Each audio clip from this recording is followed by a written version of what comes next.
आज की सबसे बड़ी खबर कश्मीर के पहलगांव से है, जहां एक बड़ा आतंकी हमला हुआ है। तस्वीरें हम आपको दिखाएंगे। ये तस्वीरें आपको विचलित कर सकती हैं। ये वीडियो आप देख रहे हैं। इस आतंकी हमले में 26 लोगों के मारे जाने की खबर है और 20 से ज्यादा लोग घायल बताए जा रहे हैं। आतंकियों के निशाने पर पहलगांव के बैसारन घाटी में मौजूद हिंदू पर्यटक थे, जो घूमने के लिए कश्मीर गए थे, पहलगांव आए थे। इस हमले का एक वीडियो सामने आया है, जिसमें एक टूरिस्ट अपना वीडियो बना रहा था। उसी वक्त आतंकियों ने हमला कर दिया। देखिए, 5 से 6 आतंकियों ने पर्यटकों को गोली मारने से पहले उनका नाम, उनकी पहचान और धर्म पूछा, और जिसने भी अपना हिंदू नाम बताया उसे गोली मार दी। पीड़ित चश्मदीदों के मुताबिक आतंकियों ने लोगों को धमकी दी थी कि जो अजान नहीं करेगा उसे गोली मार दी जाएगी। ये सब कुछ हम उन लोगों के हवाले से आपको बता रहे हैं जो वहां पर इस आतंकी घटना के दौरान मौजूद थे, जिनके अपनों पर आतंकियों ने गोलियां बरसाई हैं। वो अब पूरा सच बता रहे हैं और वही ये पूरी जानकारी दे रहे हैं। इस तरीके से भी वो हिंदू और मुस्लिम की पहचान कर रहे थे, वो नाम पूछ रहे थे, वो धर्म पूछ रहे थे, अजान की आवाज देने को बोल रहे थे, और जो नहीं दे पा रहा था इससे वो पहचान कर रहे थे कि ये मुस्लिम नहीं है, ये हिंदू है, और फिर गोलियां बरसा रहे थे। ये वहां पर मौजूद लोग बता रहे हैं। इस भयानक आतंकी हमले से जुड़ी इस तस्वीर ने पूरी दुनिया को हिला दिया है। ये तस्वीर एक हिंदू महिला की है, जिसके पति को आतंकियों ने हिंदू होने की वजह से गोली मार दी। हमले के वक्त आतंकियों ने सेना की नकली वर्दी पहनी हुई थी, इसीलिए शुरुआत में किसी को उन पर शक नहीं हुआ। लेकिन थोड़ी देर बाद ही जब उन्होंने हिंदू पर्यटकों की पहचान पूछकर उन पर फायरिंग शुरू कर दी, वहां भगदड़ मच गई। लगभग कई सौ वहां पर जो पर्यटक थे, वो इस पूरे इलाके को, ये जो आप देख रहे हैं पहाड़ियों और वादियों के बीच में, ये बैसारन मेडो कहलाता है। वहीं पर ये सभी लोग पहुंचे हुए थे कुछ हल्का फुल्का खाने को। आतंकियों ने जानबूझकर ऐसे हिंदू पुरुषों को निशाना बनाया जो अपनी पत्नी या परिवार के साथ यहां पर आए थे। इस आतंकी हमले की तस्वीरें बहुत भयानक है। हम आपको इस हमले के बाद का एक वीडियो दिखाना चाहते हैं, जिसमें पीड़ित परिवार हमले को लेकर आतंकियों के हिंदू विरोधी मानसिकता को दिखा रहा है। हमले के बाद की ये तस्वीर, और हम ये क्यों कह रहे हैं कि ये कश्मीर फाइल्स पार्ट 2 है। धर्म पूछकर, यहां तक कि एक महिला ने यह बताया है कि वहां पर आजान बोलने के लिए कहा जा रहा था, और जो ये नहीं बोल पा रहा था, इससे ये वो समझ रहे थे कि ये मुस्लिम नहीं है, ये हिंदू है। नाम से पहचान की जा रही थी, धर्म की पहचान की जा रही थी, और वो तस्वीर इस बात की गवाही देगी कि इन कायर आतंकियों ने कैसे इस घटना को अंजाम दिया है। पहलगाम आतंकी हमले के बाद भारत ने 26 सैलानियों की मौत का बदला लिया। भारतीय सेना ने देश की बहनों का सिंदूर उजाड़ने वाले पाकिस्तानी आतंकियों को उनके घर में घुसकर मारा, और इस ऑपरेशन को नाम दिया गया ऑपरेशन सिंदूर। भारतीय सेना ने पाकिस्तान में 100 किलोमीटर अंदर घुसकर लश्कर और जैश के आतंकी हेडक्वार्टर के परखच्चे उड़ा दिए। पाकिस्तानी आतंकियों के करीब 14 ठिकानों को मिट्टी में मिला दिया गया। पाकिस्तान ने सोचा कि वो भारत के इन हमलों का जवाब दे पाएगा। उसने कोशिश भी की, लेकिन इसके बदले में भारत ने पाकिस्तान के 11 महत्वपूर्ण सैन्य ठिकाने उड़ा दिए। 4 दिन के युद्ध में भारतीय सेना ने पाकिस्तान को याद दिलाया कि हम कौन हैं और क्या कर सकते हैं। तो बीती रात भारत ने आज तक की सबसे बड़ी स्ट्राइक की है। बीती रात जब लोग अपने घरों में सो रहे थे, पाकिस्तान के पंजाब में लश्कर-ए-तैयबा और जैश-ए-मोहम्मद के हेडक्वार्टर्स में आतंकी आराम फरमा रहे थे। उसी दौरान भारत की सेना और वायुसेना ने एक वेल कोऑर्डिनेटेड ऑपरेशन चलाया और इन आतंकियों के ठिकानों को ध्वस्त कर दिया। हमने इस पूरे ऑपरेशन का एक एआई वीडियो बनाया है।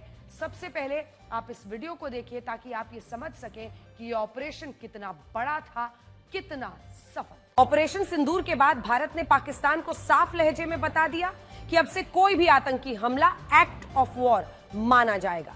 यानी पाकिस्तानी आतंकी ने एक भी गोली चलाई तो भारत युद्ध का बिगुल फूंक देगा। पाकिस्तान ने इसके बाद घुसपैठ से तौबा कर ली, लेकिन उसने भारत में मौजूद अपने स्लीपर सेल को एक्टिव कर दिया।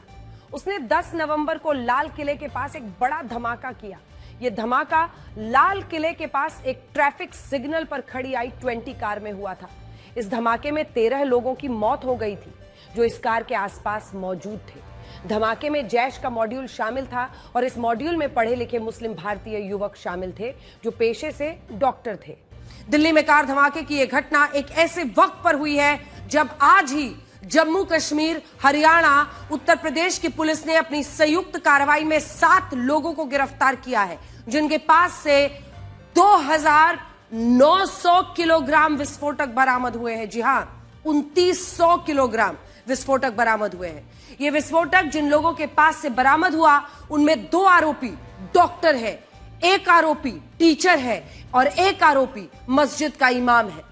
इसके अलावा गुजरात एटीएस ने भी तेलंगाना के एक डॉक्टर समेत 3 संदिग्ध आतंकवादियों को गिरफ्तार किया है। ये तीनों आतंकवादी रेजिन नाम का घातक जहर लेकर तैयार कर रहे थे। 6:55 पर यह धमाका हुआ और अब तक की जानकारी के मुताबिक यह धमाका लाल किला मेट्रो स्टेशन के गेट नंबर 1 पर हुआ है। एनएसजी की एक टीम घटनास्थल पर पहुंच चुकी है और जिन गाड़ियों में यह धमाका हुआ है, धमाके के बाद आग लगी थी, उस आग को बुझाने के बाद जो तस्वीरें अब सामने आ रही हैं, वो तस्वीरें आपको जरा दिखाते हैं। बड़ी स्क्रीन पर यह वीडियो आपको दिखाती हूं, जिससे आपको यह भी पता चलेगा कि यह धमाका कितना बड़ा था और इससे वहां पर कैसे दहशत मच गई। 10 नवंबर को लाल किले के पास जो धमाका हुआ, वो धमाका डॉक्टर उमर मोहम्मद ने गिरफ्तारी के डर से आनन फानन में किया था। यह आशंका हम पहले से ब्लैक एंड व्हाइट में आपके सामने रख रहे थे। हमारे सूत्रों का कहना है कि आरोपियों की असली योजना यह थी कि वो अगले महीने 6 दिसंबर को दिल्ली में हमला करने वाले थे और 6 दिसंबर की तारीख इसलिए चुनी गई थी क्योंकि इसी दिन साल 1992 में अयोध्या में बाबरी मस्जिद का विध्वंस हुआ था।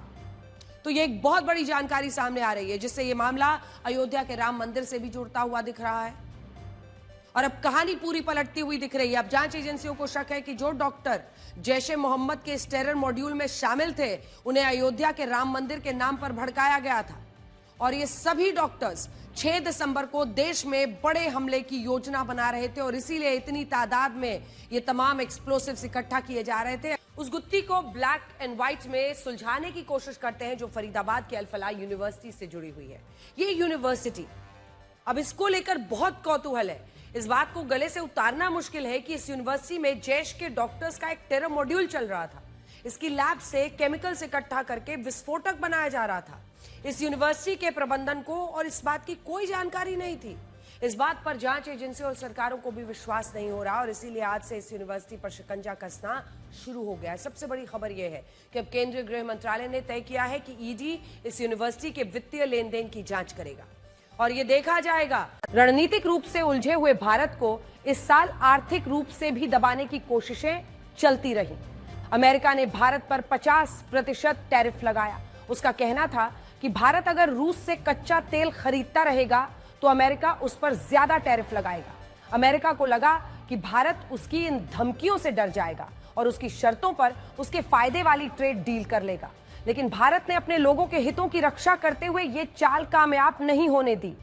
आज की सबसे बड़ी खबर यह है कि अमेरिका के राष्ट्रपति डोनाल्ड ट्रंप ने भारत पर टैरिफ की दरों को 25% और बढ़ा दिया है। अब अमेरिका के बाजार में भारत के सामान पर 25% की जगह 50% टैरिफ लगाया जाएगा और इस तरह भारत उन देशों की सूची में सबसे ऊपर आ जाएगा जिन पर सबसे ज्यादा टैरिफ लगाया जा रहा है। पूरी दुनिया में किसी ने ऐसा नहीं सोचा था कि टैरिफ के मुद्दे पर भारत और अमेरिका का टकराव इस हद तक बढ़ जाएगा, लेकिन आज ये हुआ और अब लगता है कि ये टैरिफ की लड़ाई लंबी चलने वाली है। राष्ट्रपति डोनाल्ड ट्रंप ने इस मुद्दे पर एक एग्जीक्यूटिव ऑर्डर पर हस्ताक्षर किए हैं और इसमें यह बताया गया है कि भारत ने रूस से कच्चा तेल खरीदना जारी रखा है, इसीलिए अमेरिका ने भारत पर टैरिफ की दरों को 25% से बढ़ाकर 50% कर दिया है। सबसे पहले आप इन देशों की सूची को देखिए जिनके साथ अमेरिका सबसे ज्यादा व्यापार करता है। इनमें चीन दूसरे नंबर पर है, जो आप सिग्निफिकेंस देखेंगे अलग अलग देशों का। भारत 9वें नंबर पर है, ब्राजील 15वें नंबर पर है।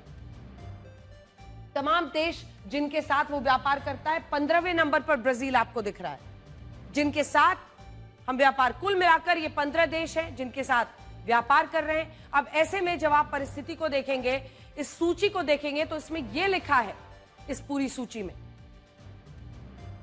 अमेरिका के 15 जो ट्रेड पार्टनर्स हैं उसमें देखिए 50%, अमेरिका के जो 15 ट्रेड पार्टनर्स हैं उसमें आप 50% टैरिफ लगा रहे हैं। सबसे ज्यादा टैरिफ कौन कौन से देशों पर अमेरिका लगा रहा है?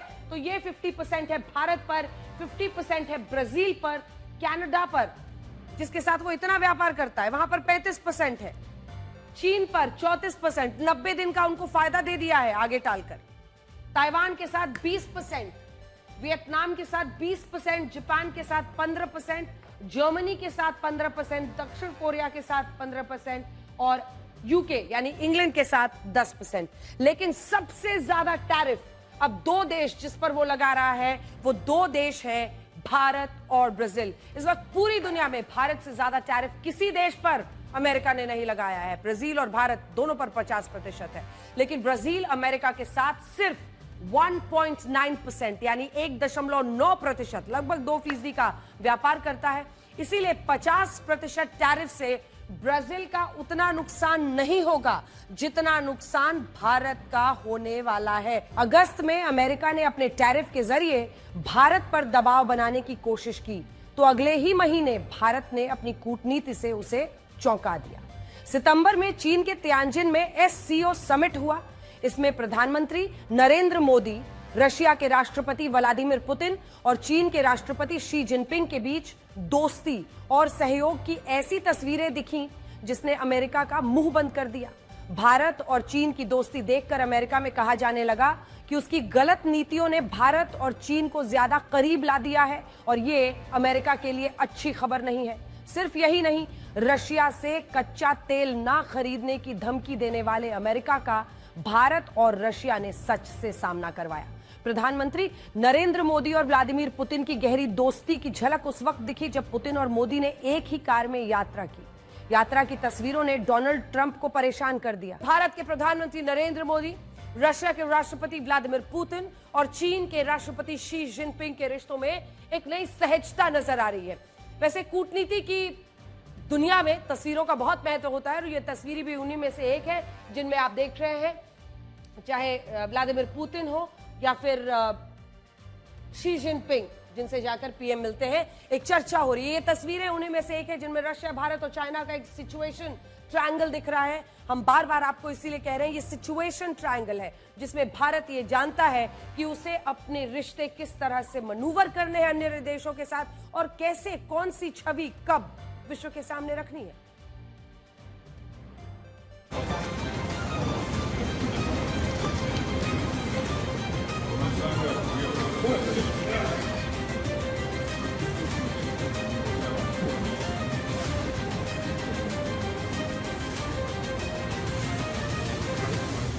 ये तस्वीर जो आज आई जिसमें ये शुरुआत इस बात से हुई, प्रधानमंत्री नरेंद्र मोदी ने ये पोस्ट किया और ये तस्वीर डाली जिसमें कार में एक साथ प्रधानमंत्री नरेंद्र मोदी और व्लादिमीर पुतिन राष्ट्रपति रशिया के दिख रहे हैं। एससीओ की बैठक के बाद द्विपक्षीय वार्ता के लिए राष्ट्रपति पुतिन और मैं एक साथ एक गाड़ी में अपने होटल तक आए। राष्ट्रपति पुतिन के साथ बातचीत काफी ज्ञानवर्धक रही है।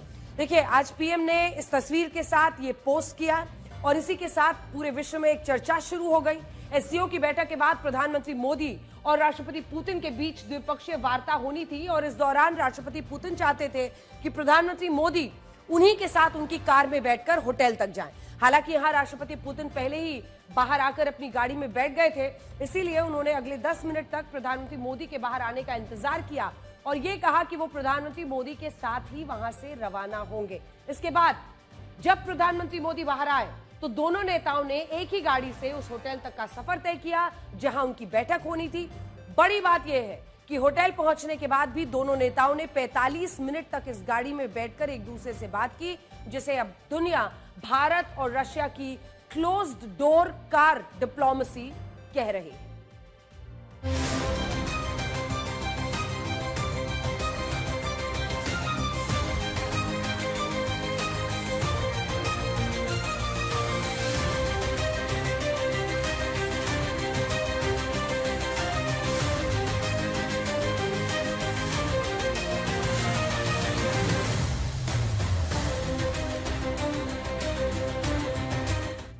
तो क्लोज डोर कार डिप्लोमेसी क्या होती है, इस पर आज चर्चा पूरे देश में हो रही है। सोशल मीडिया पर हर कोई इसको अपने अपने एक तरीके से इंटरप्रेट कर रहा है। इस गाड़ी को राष्ट्रपति पुतिन का चलता फिरता किला भी कहते हैं, जिसे भेदना लगभग नामुमकिन है। सोचिए, एक तरफ अमेरिका के राष्ट्रपति डोनाल्ड ट्रंप ये सोच रहे थे कि वो भारत पर 50% टैरिफ लगाएंगे, इससे भारत पर दबाव बनेगा, शायद भारत रशिया से दूरी बना लेगा। लेकिन एससीओ समिट पे प्रधानमंत्री मोदी और राष्ट्रपति पुतिन के बीच मजबूत रिश्ते और आपसी सहयोग साफ नजर आया। और इसी के साथ जो अमेरिका हमेशा एक महाशक्ति की छवि अपनी बनाकर पूरे विश्व में रखना चाहता है, उस छवि को कम से कम एक चुनौती मिलती हुई दिखाई दे रही। कई सारे रिपोर्ट्स आ रहे हैं प्रेसिडेंट पुतिन की रूस G8 में वापस जुड़ना चाहता है, ऐसा हो रहा है? नहीं, आप ये बहुत दिलचस्प जवाब आप दे रहे हैं। मतलब इसकी कल्पना करना मुश्किल है कि आप खुल के कह रहे हैं कि आपको G8 में कोई इंटरेस्ट नहीं है। मतलब G7 से वापस G8 बने और आपको हिस्सेदारी मिले। Да. Дело вот в чем. Дело в том, что я когда-то так случилось, я сейчас не буду вдаваться в детали. ये एक दिलचस्प टिप्पणी है और आप सही कह रहे हैं। मैं इस विषय पर बिल्कुल स्पष्ट हूँ। देखिए, सच बात यह है कि मैं इन बैठकों में जाना बहुत पहले ही बंद कर चुका था। ये पहली बात है। दूसरी बात, मैं सच में नहीं समझ पाता कि G7 देश खुद को G7 क्यों कहते हैं। G यानी ग्रेट, यानी बड़े। लेकिन जरा सोचिए, आज भारत क्रय शक्ति के आधार पर दुनिया की तीसरी सबसे बड़ी अर्थव्यवस्था है। तो फिर क्षमता के लिहाज से यूके या कुछ और देशों की स्थिति क्या है? मुझे ये थोड़ा विचित्र लगता है, लेकिन ठीक है, उनका अधिकार है खुद को जो कहना चाहे। हाँ, इन देशों की अर्थव्यवस्थाएं हाईटेक हैं, उनकी नींव मजबूत है, ये बिल्कुल सही है। लेकिन इसके बावजूद वैश्विक अर्थव्यवस्था में उनकी हिस्सेदारी लगातार घट रही है और ये रुझान आगे भी जारी रहेगा, क्योंकि ये उनकी सरकारों की गलत नीतियों का प्रत्यक्ष परिणाम है। जैसे जर्मनी को देखिए, 3 साल से मंदी में है। फ्रांस कठिन हालात में है, मंदी के बिल्कुल करीब। और यही स्थिति कई अन्य प्रमुख अर्थव्यवस्थाओं की भी है। लेकिन ये भी सच है कि G7 अभी भी एक महत्वपूर्ण मंच है। वो काम करते हैं, चर्चा करते हैं, फैसले लेते हैं। उन्हें शुभकामनाएं, उनका भला ही हो। लेकिन फिर भी एक समय आया जब मैंने इन बैठकों से पूरी तरह दूरी बना ली। और ये यूक्रेन की घटनाओं की वजह से नहीं था, बल्कि कुछ और कारण थे, जिन पर मैं अभी विस्तार में नहीं जाना चाहता। खैर, हम अपने अमेरिकी साझेदारों को इस बारे में पहले ही बता चुके हैं। तो आप ये कह रहे हैं कि जो आपकी स्टीव विटकॉफ और जैरेड कुशनर से मुलाकात हुई, जो कि 5 घंटे चली, उसमें आपके सामने ये प्रपोजल आया था कि G8 फिर से हो जाए और आप उसमें शामिल हो जाए, और आपने इससे इनकार कर दिया कि आपको इसमें रुचि नहीं है, इंटरेस्ट नहीं है? Просто возникла эта тема сама по себе. Я объяснил господину Виткофу, почему я в свое время... नहीं, ये विषय बस सामने आ गया। देखिए, मैंने स्टीव विटकॉफ को समझाया कि मैंने पहले G8 की बैठकों में जाना क्यों बंद किया। सच कहूँ तो कोई प्रस्ताव ही नहीं आया, बल्कि जब ये विषय आया तो मुझे वो समय याद आया जब मैंने वहाँ जाना बंद किया था। वो 2012 का समय था, रूस में राष्ट्रपति चुनाव के बाद। फिर मैं एक बार कुछ समय के लिए गया और फिर उसके बाद नहीं गया। हाँ, ये एक प्लेटफॉर्म है, ठीक है, इसे काम करने दीजिए। लेकिन आप जानते हैं, दूसरे बड़े संगठन भी सामने आ रहे हैं, जैसे ब्रिक्स, SCO और G20 अभी भी सक्रिय हैं, और हम इन सभी प्लेटफॉर्म्स में हिस्सा ले रहे हैं। साल 2025 की 12 जून की तारीख कोई नहीं भुला पाएगा, क्योंकि इस दिन अहमदाबाद में एयर इंडिया का एक विमान हादसे का शिकार हो गया था। इस हादसे में 274 लोग मारे गए थे। ये भारत का सबसे बड़ा विमान हादसा था। एयर इंडिया का विमान अहमदाबाद एयरपोर्ट से टेक ऑफ करते ही क्रैश हो गया था, और वो एक मेडिकल कॉलेज की बिल्डिंग पर गिरा था। इस हादसे में विमान में सवार 241 और मेडिकल कॉलेज में मौजूद 33 लोग मारे गए थे।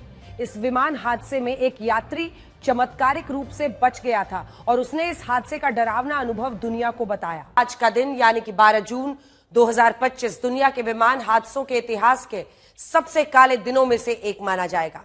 आज अहमदाबाद में भारत के इतिहास के सबसे बड़े प्लेन हादसों में से एक हादसा हुआ।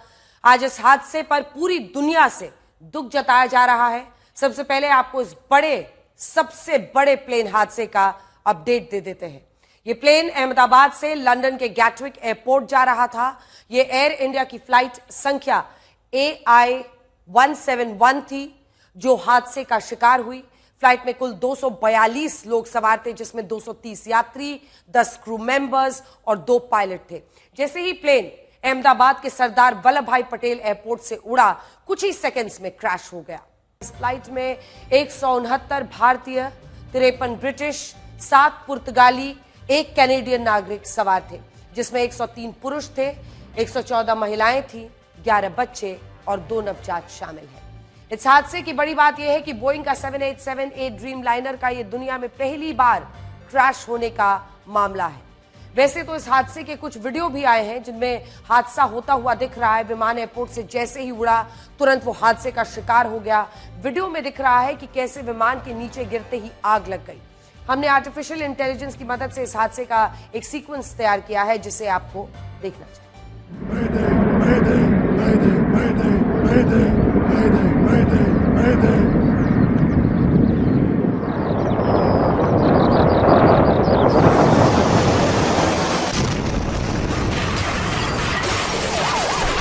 इस हादसे ने सिर्फ विमान में सवार लोगों की जिंदगी ही नहीं छीनी, बल्कि दुर्घटना ने अपनी चपेट में अहमदाबाद के बीजे मेडिकल कॉलेज के MBBS छात्रों और डॉक्टर्स को भी अपनी जद में ले लिया।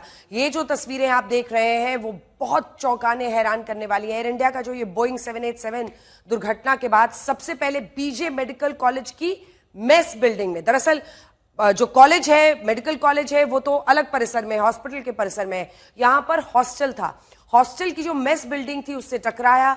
इसके बाद अतुल्यम हॉस्टल से ये टकरा जाता है और हॉस्टल में सीनियर रेसिडेंट डॉक्टर्स रहते थे।